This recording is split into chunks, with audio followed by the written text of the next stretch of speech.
Hey there.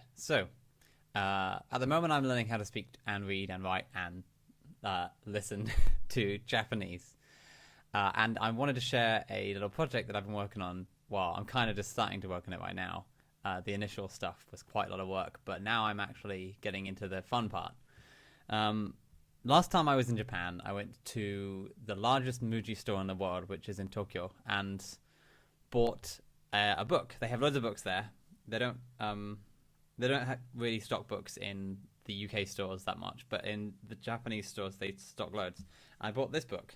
It is the complete lyrics of the Beatles, translation by Kumiko Uchida, and it is beautiful. It's a beautiful book. Without the cover, it's even better, but I like to keep the cover on to keep it protected. So there's a nice, like, minimalistic cover.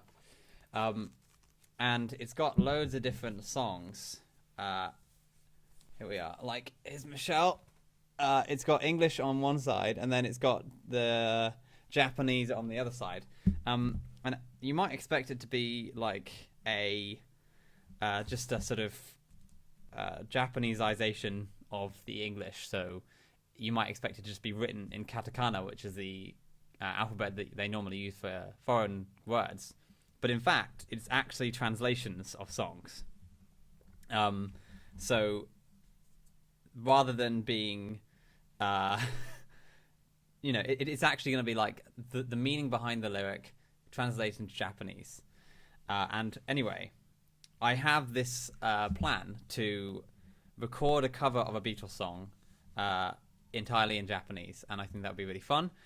So I had to pick a song which I'm really familiar with, which I've played many times before in English, in public and in private, and I've recorded myself.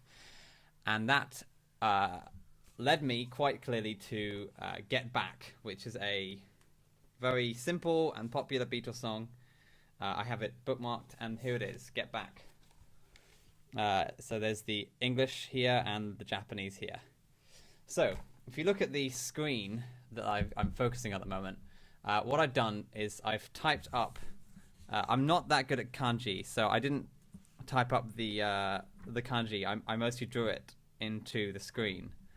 And then Google Translate kind of figured out which one it was. But I typed all the katakana and the hiragana, and I've got the verses and the chorus here.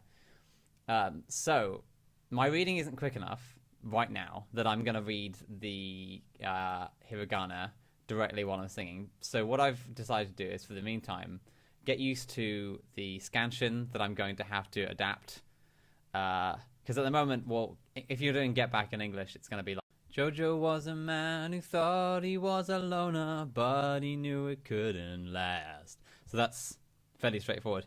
But the Japanese isn't as quite as simple as that. So if you look at the romaji here, of how this line translates, it's Jojo wa jibun no kodoku na otoko omot, and then like the first line goes over to the next line if I do it in the same scansion as the English. So I have to kind of adapt it. So rather than being that, I might say like Jojo wa jibun no kodoku na otoko omote kedo sore manogo, and then I need to work on this. So it's going to be quite a challenge, but that is my goal. And what I'm going to do is post a video at each kind of milestone to sort of see where I'm at, and hopefully I'll be able to start reading it in hiragana as well, and maybe even kanji. I doubt it though, because look at how many kanji there are, and a lot of them are going to be really like obscure. So I'm not quite at that stage yet. So yeah, just to adapt the scansion, I'm going to read it in romaji, and then I will try and share my progress, and eventually record a full cover for YouTube. And that's kind of my musical Japanese goal for the next couple of months. So yeah, it's exciting. It's nice to put this thing to good use, because I spent apparently 3,200 yen on it. And it's just been sitting on my bookshelf. As nice as to look at, it is nice to get some use out of it. So yeah, subscribe if you're interested in keeping up with my progress. It should be fun. Thanks for watching.